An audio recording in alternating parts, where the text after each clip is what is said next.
Hi, everybody. Welcome to this podcast, which we actually record at the annual meeting of the German Society of Nuclear Medicine again.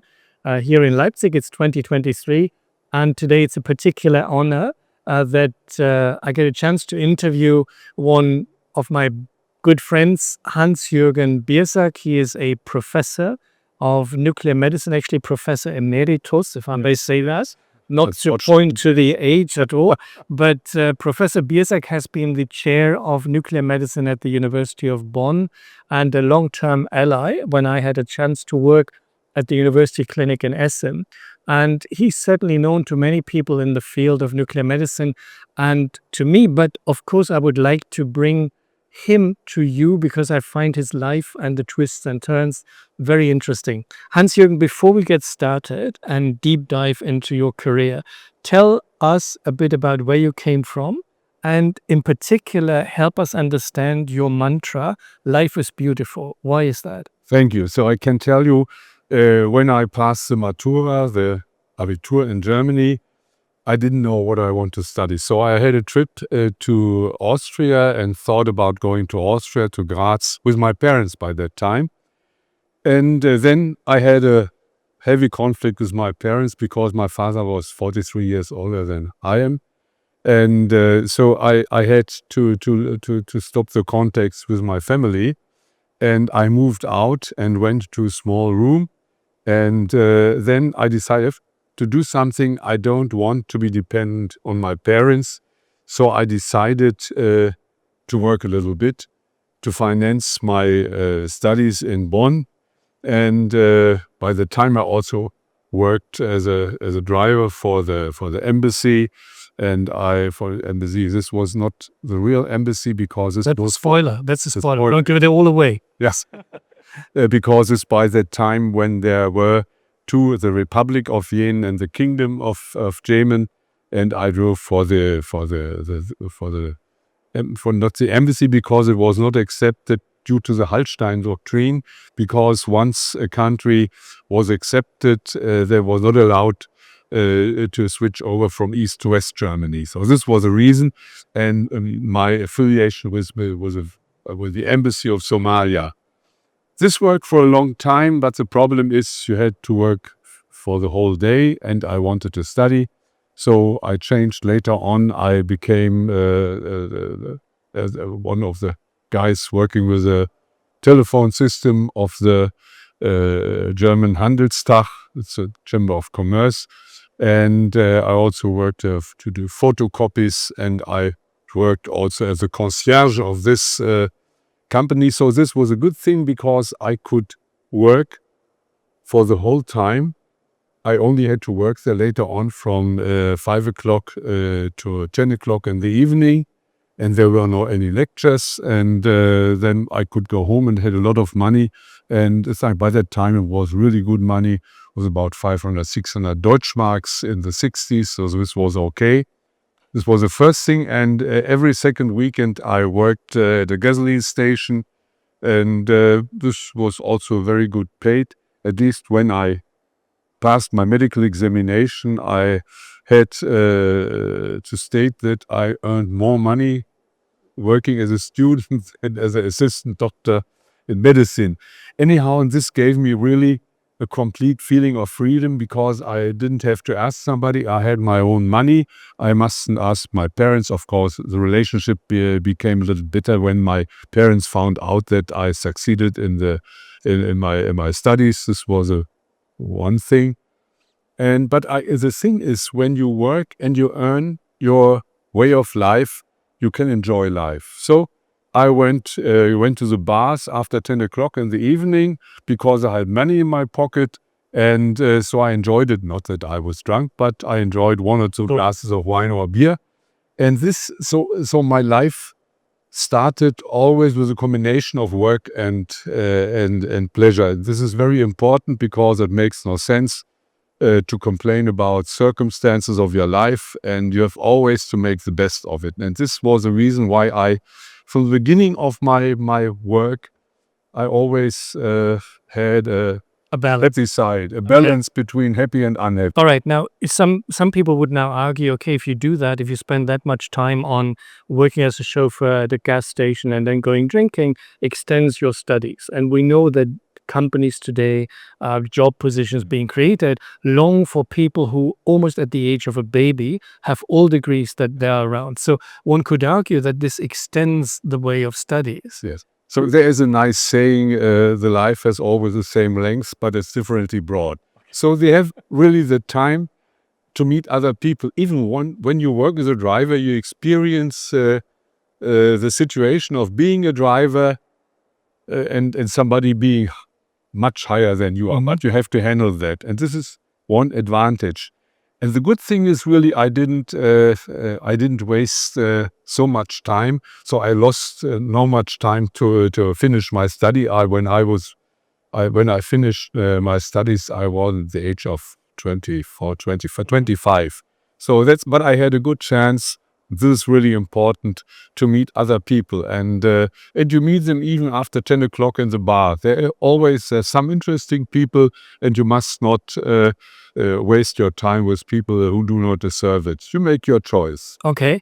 So you actually are one of the few nuclear medicine professors who were portrayed by the Die Zeit, a weekly, rather big and intellectual journal, a newspaper or weekly paper in Germany. What was it that they portrayed you about, and what was there that people were supposed to know about you that they didn't know? I can't tell you. I don't know. It was just by chance. I found it out later only. I don't know who gave them the information about that. But maybe they think it's interesting. Somebody really starts from the bottom up because this was written when I was dean of the medical school. I think this was the reason. But I think that was it. Okay. So I'm being a bit facetious now. You said you worked as a chauffeur. Now, this means that you have to be very fast. You have to be very service-oriented, and you have to be very expedited in the service provision. Why did you end up in nuclear medicine? That's interesting. In fact, I wanted to become a radiologist, and I spent some time in radiology. But then I found out that there was very, very much competition. And the colleagues were not always friendly to each other, and so I said, "Okay, you have to look for another niche." And this was because then I met with my really first mentor, Kuno Winkler. He was one of the founders of nuclear medicine in Germany, and so he was a bachelor, and he was 27 years older than me, and but we spent nice times together. And I loved him. It was like a father and son relationship. And this, in fact, was the reason why I changed to nuclear medicine, because the habitat was much nicer than in radiology. So what would you say? You have worked in nuclear medicine for over 4 decades. What attracts you to nuclear medicine other than this point of no return where you were fortunate enough to meet a good mentor? Yes. But what is so good and attractive about nuclear medicine? It was interesting because in radiology, by these times, this was the beginning of computed tomography, which started in 1973. And so everybody was looking for CT, for computed tomography. This was before MRI came up. And this was the only new invention in radiology. But in nuclear medicine, there were a lot of other intriguing areas where you could work. It was the gastrointestinal system, the heart, the brain, and all these things were new, and they were, of course, exploited to the full extent when single photon emission computed tomography came up. We could do a lot of wonderful studies of the myocardium and of the brain and of the bone. So every 2 years a new tracer came up, and this was different because in radiology you only had the CT contrast media, of course later on the paramagnetic contrast media in MRI. But this was an intriguing thing because you could do a lot of things for the first time in your life. And this is So very dynamic field, right? Yes. Okay. Can I ask you, because now we talk from 2023, we know there is a sort of Cold War situation with regards to radiology and nuclear medicine. Looking back when you started and you made that choice to go to NucMed for its dynamics, what was the relationship like between radiology and When this was interesting because I came at least for a year in radiology, and I had made good friends in radiology, and we did a lot of studies together, and a lot of my work wouldn't have possible without the help of the radiologists. So from the early beginning, I accepted the radiologists as my close friends, and I wanted to work with them and not against them. The problem is, of course, by that time, nuclear medicine was still a small specialty and came from radiology and, of course, also from internal medicine concerning special tests and endocrinology. But the interesting thing is, even in my the course of my career, I always had contacts with the radiologists, and we were good friends. And I think Bonn was a special situation because it was different to other universities where there was a lot of fight between radiology and nuclear medicine. But you have to avoid that, and you can avoid it because both specialties can help each other. So one of my good friends in radiology said, okay, now I understand the radiochemists are the same people like we have the physicists in MRI with sequences and all these things. And they accepted the difference between nuclear medicine and between radiology. And you have to convince the colleagues even by offering night shifts, and you can do all these emergency investigations, and then we work together. And I think this is now oftentimes it's not accepted in this way, and people, they fight for nonsense. And ultimately, I think both specialities as well as others should aim at catering to patients, right? And patients don't care about this. Now, Hans-Jürgen, you're actually one of the few people who I feel personally always looks behind the original impression of people. You take care of your patients in a very peculiar way. You actually, some of those you become friends with, and you start building networks, much like you do this with professionals. Why is that? Where does this drive come from to go beyond the extra mile and go beyond what is mandated by your profession and look into people's mind and character? Why? This is a very interesting question because I always like the conversation with the patient. Some of my colleagues in a thyroid clinic, they just present the patient loose form with questions 1, 2, 3, 4.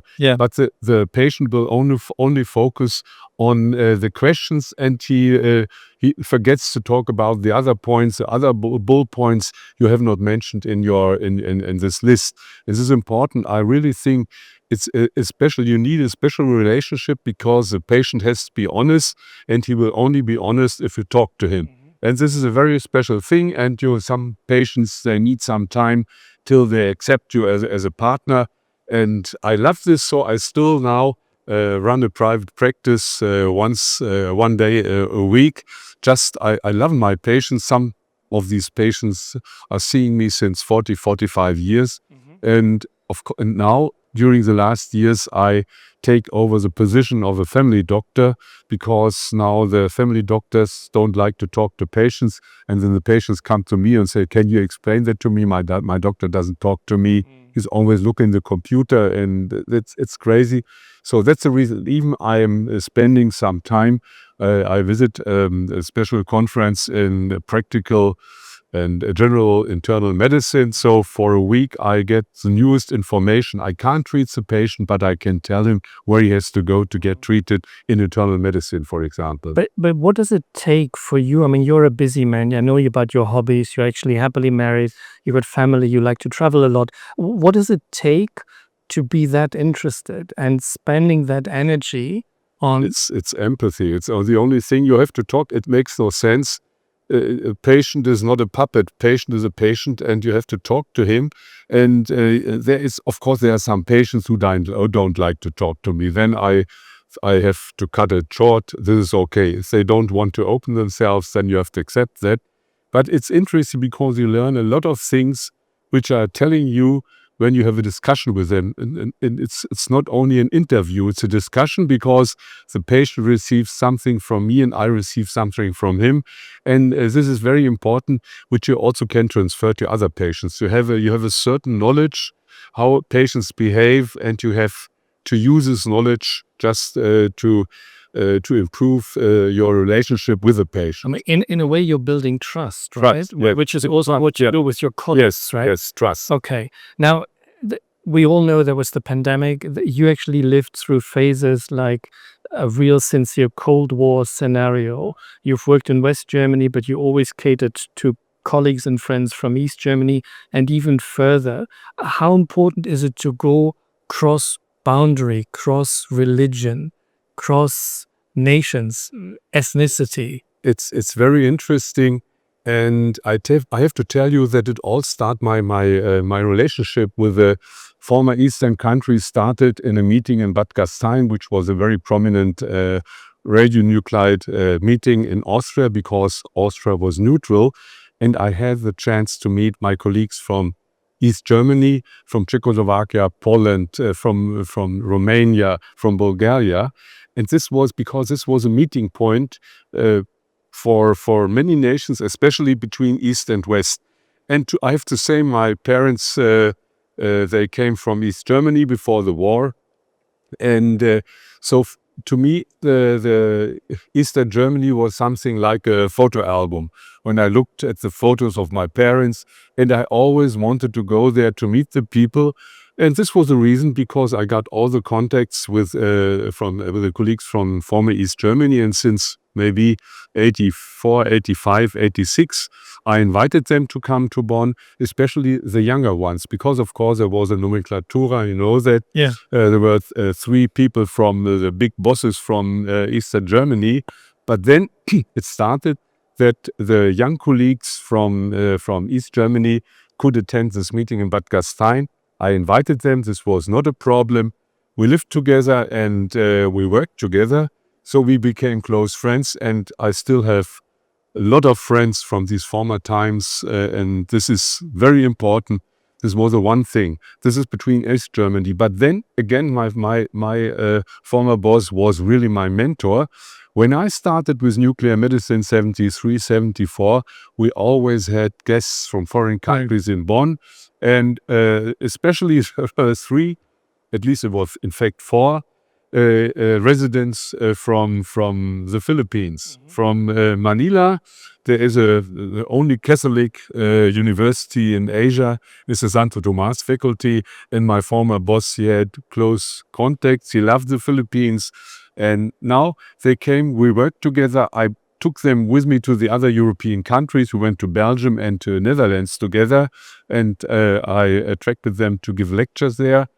And this is also, and so I had very close contacts with the other European, the neighboring countries, Austria, Switzerland, Netherlands, Belgium.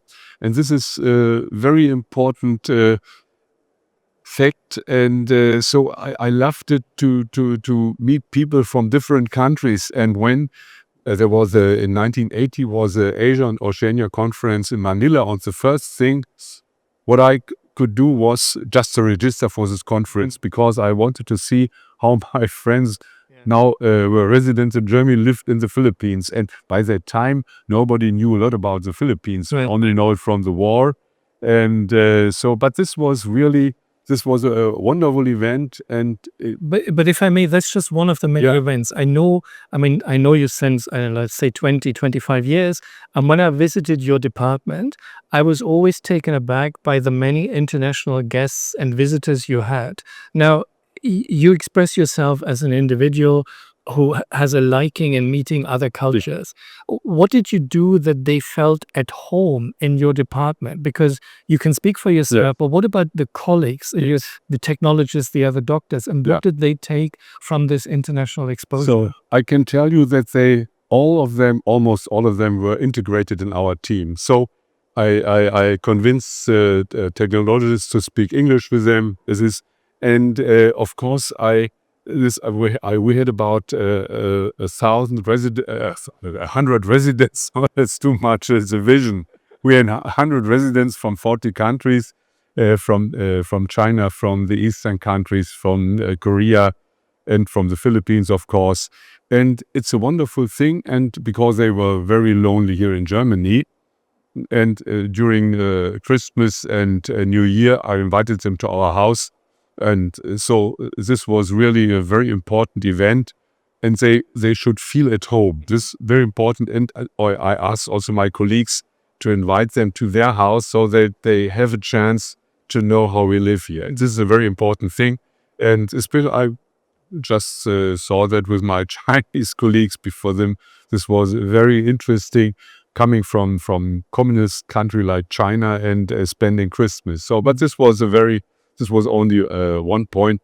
And we have we call it an expatriate restaurant where we invited, and we really had parties there. And this was a restaurant where all the foreign students in Bonn met. This was a Irish pub, very nice. But this is also, you have to take them out. You have to show them how we live, where we live. And this is really very important part of their education.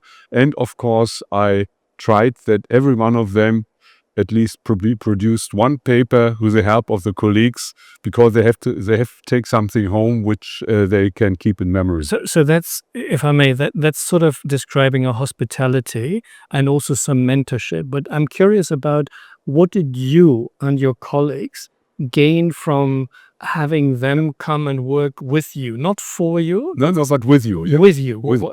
Yeah, I can tell you, because I could give my colleagues a chance to spend some time abroad. For example, there were 3 colleagues who went to United States for half a year, for a year, and we could send them out to European countries just for a short training period, 1 or 2 weeks or 4 weeks. And everybody could tell me, okay, listen, I want to go to this country. Can you give me an address of a contact person? And this is very important. And that many of our residents had a chance to go to different countries. It's a network. It's a network. Yeah. It's really a network. I'm very happy that this network works still today. And so I can give this to my younger colleagues. Of course, we have now younger groups, or the young nuclear medicine people, and I can tell them whom they should contact to have a chance to send emails and phone calls to the counterparts in, for example, in China or in Japan. Let's take this as an example. So, if I may, you're retired. You're a well-esteemed emeritus, but yet you are here at an annual society meeting of nuclear medicine. Why? What drives you to come here? What is the primary motivation? I can tell you, I really have always burned for nuclear medicine. I had 40 years of my professional life, and I spent maybe 80 hours a week. So I enjoyed it. And even if we did some research in the lab,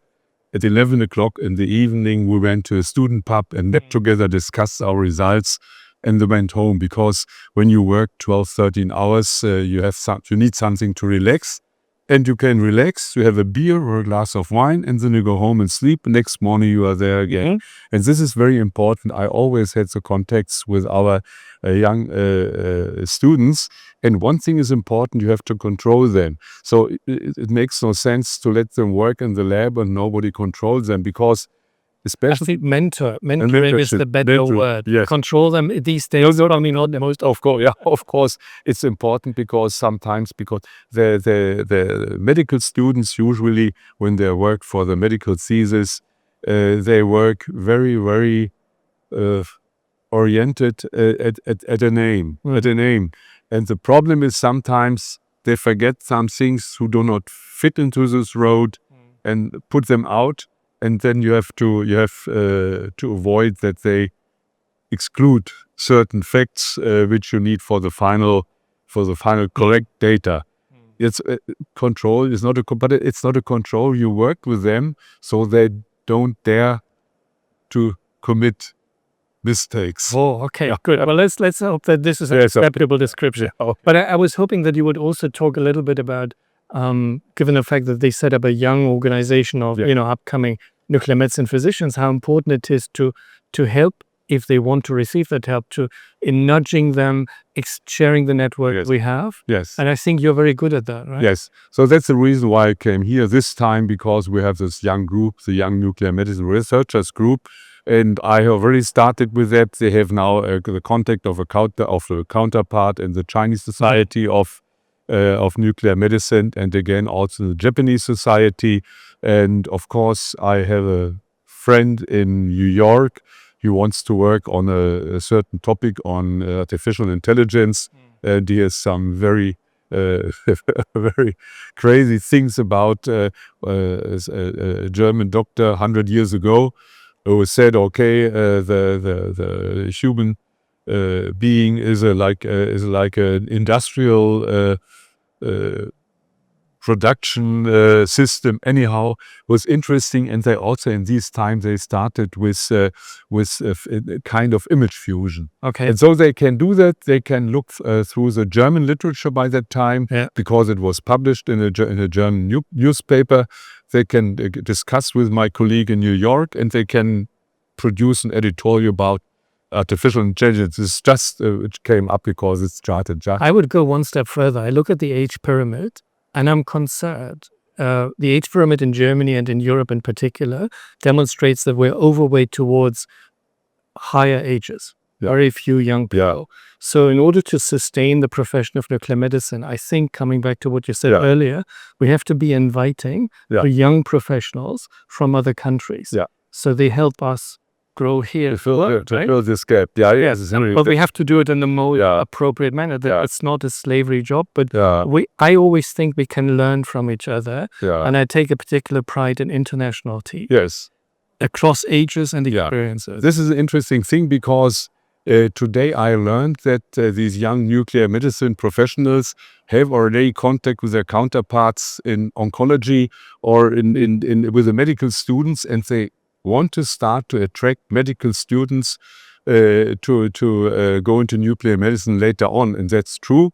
And of course, we have a shortage of young doctors and of the technologists, and it's a good thing now we are looking for people to come to Germany to fill these gaps in all other professions. But nuclear medicine is very interesting specialty, which at the first moment looks very complicated, but it is not that complicated.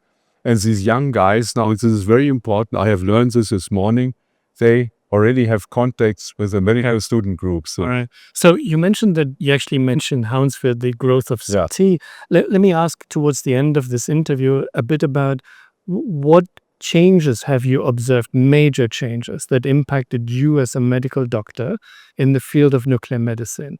And what do you think is there to come in the next 10, 20 years? Major changes. Yes. First of all, I think it's the equipment. Of course, we started with a camera and computer in the late 60s. Then we had a single photon emission computer, took free rotating gamma camera, which appeared on the market in 78. And then we have PET, and then PET CT, PET MRI. We have really, it's an amazing success concerning equipment for nuclear medicine. And the second thing is radiopharmacy and pharmacology. And there were so many new radiopharmaceuticals in the mid 70s. There were radiopharmaceutical to label the biliary system. Then we had now new technetium tracers to look at the brain and the heart. Then we had receptor substances, of course. We had for the dopamine, we could image the dopaminergic system. And then we had tumor imaging, radiopharmaceuticals, and we had other ones to check the innervation of the myocardium. So there is, and then the PET radiopharmaceuticals, and this was really an explosion of new pharmaceuticals. But the problem is, this all has to be transferred in a financed medical imaging to the market. It's very important because there is a fight, of course, between CT, MRI, and nuclear medicine. And we have to point out where we have the strengths of our specialty. And I really believe in what's going on now. And at the moment, I think especially theranostics shows that there's a tradition, what they said in the United States, it's not nuclear but unclear medicine. But now with theranostics, with therapy and diagnostics, we really have a clear nuclear medicine now. And I think there will be other fields, not only for the neuroendocrine tumors and prostate cancer. Everybody focuses now on prostate cancer, but there is a whole world, new world of new radiopharmaceuticals, and I believe they will become true in the next years. So a wide range of potentials and applications. Now, Hans-Jürgen, if you were very, very young again and now need to make a career choice, would you study medicine again? Or would you go for the chauffeur job only? Or would you go for the president job, sitting in the hind of the car first? What would you do? Or would you go to nuclear medicine again? I think so. I really didn't know what I should study. I was very bad in mathematics before. I got a very good teacher, and I increased my mathematical capacity. Yeah. He was philosophy orientated, and he came too late. This was only for the last 2 years before I had the final examination, and so I improved from only Denmark 5 to a 3. So within 2 years, and by that time, I would have liked to become an astronomer. This is okay, but it makes no sense to become an astronomer with a very bad mathematic facility. Okay, but what would you do now if you had to start all over? Would you study medicine again? I think I love the life. Or would you go back to the teacher and start mathematics? No, I love the life, and I think to me, my life in nuclear medicine gave me all I wanted, which I couldn't know that when I was young. But I think at the moment, I even wouldn't go into radiology. Sometimes I did a lot of work in brain. Maybe psychiatry would have been one other area, because I did a lot of work in depression and dementia. And I also could talk to the patients. Our partners in psychiatry was always very confused that I talked to the patients before doing a test. Okay, listen, we are the neurologists and psychiatrists, but I wanted to feel, especially if it's an artist, how he experiences depression, and he feels it much more than a normal man. Yeah. But the artists are very, very prone to psychiatrical diseases, be it depression or be it mania. Okay, but before we go into another interview about artists, so let's take this keyword of psychology. Do you have a mantra for our audience that is considered an advice to their life? What is the mantra of your life that potentially could be picked up by someone else? Yeah, of course, you have to educate your co-workers. You have to educate them in their field, that they become top specialists in this field. But the second thing is to see how they work. I can tell you, I had 19 or 20 PhD students, and they were all very different. And 6 of them reached the position of a chairman in nuclear medicine. They are so completely different. But you have to control them. You have to see how they work, and how you can get the best out of them. It's if I condense this, accept and promote diversity. I would say in modern terms. Yes. I'm sorry for cutting you short. Yeah, that's right, diversity, because now diversity has a certain touch now. Sure, no, but no, it's okay. But it's diverse characters, and at the same time enjoy life to its full potential. Yeah, you have to enjoy life, otherwise you can't stand a workload of maybe of 80 hours a week. So you have to enjoy it. You have to enjoy your profession, and you have to enjoy good food, good wine, good company. That's it. Okay, cool. I think that's a wonderful closing to this interview. I hope you enjoyed it, to stay with the theme. And I want to thank you again, Hans-Jürgen, for the short notice interview. Thank you very much. Yes, thank you.